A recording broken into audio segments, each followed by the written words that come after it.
Hi, my name is Festus Ejijere. Really good to be back on this edition.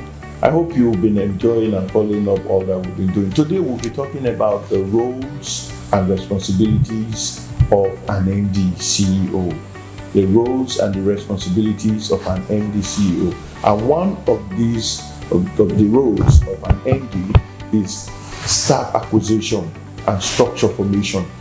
Every MD of a company has the right to know the quality of staff that he or she is engaging or bringing into the system. It is very important because the vision and the mission statements of company must be fully interpreted, and not until you know the strengths, weaknesses, opportunities, and threats that exist in each of the people that you bring that are coming into the company, you may not know how to position them to work effectively and in harmony with one another. By the time you are able to get the people into your company, working for your company, then you'll be able to do a structure formation. You know exactly where each one's strength lies and what his role or her role would turn out to be.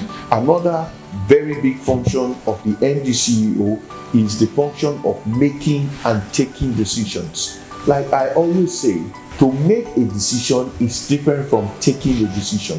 While making a decision is a collaborative effort, now you have different. Let's take for example, you have the production unit of a company, you have the marketing unit of a company, and then you have maybe the research and design unit, and you are coming up with a particular program, you're coming up with a particular idea, and you don't know what exactly the best option to take. Now, if you leave it for everyone to be able to go through it and pass it through their crystal, they will come up with different options. From there, you can now see.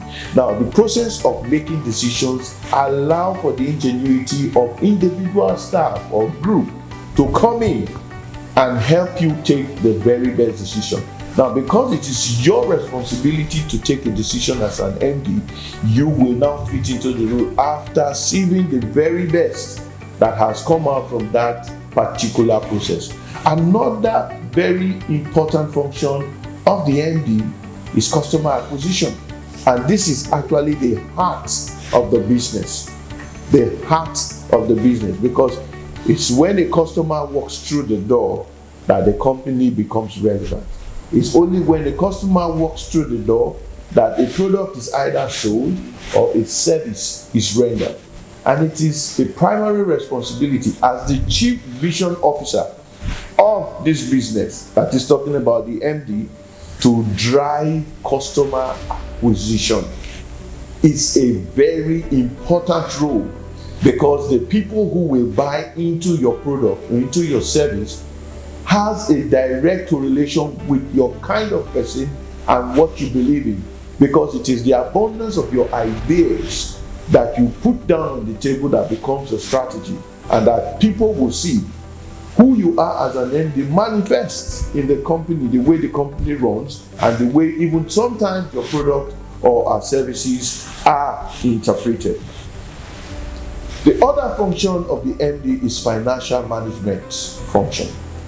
And talking about financial management, I'm dead serious about it, because when companies succeed financially, it is because of the rare understanding of the MD.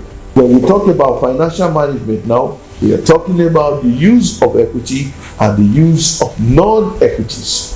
An MD that has an understanding of other people's money, or when to borrow money instead of using their own money, makes a better company at the end. And so it's very important. The other function of the MD is resource management.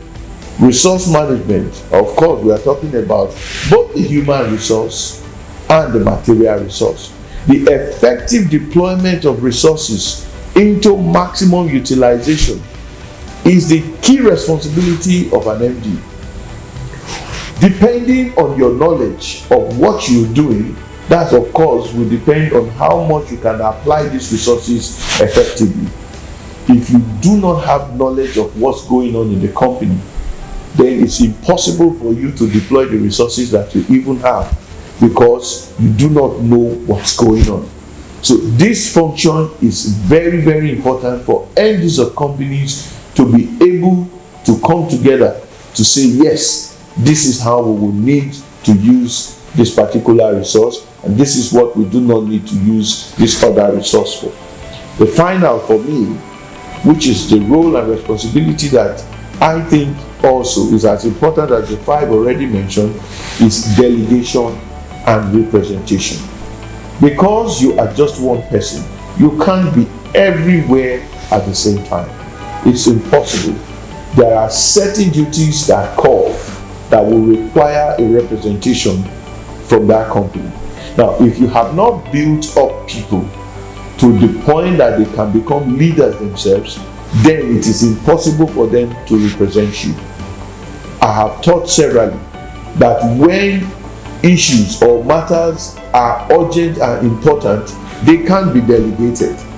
But if they are urgent and not important, then your very best hand in the company may become available as a representation for you when you are indisposed. Any time that you are called upon or your presence is required as an MD and you are unavoidably absent for reasons of no fault of yours, the ability to make a delegate or representation possible is your responsibility. And I tell MDs of companies that it is very important, very, very important, that as they go on this journey, they must be able to build people who will be able to represent them when the need calls for it. This is all that we'll be discussing today. In our next episode, we'll be looking at the do's and don'ts when you are starting a business new. I hope to see you in the next episode. Thank you.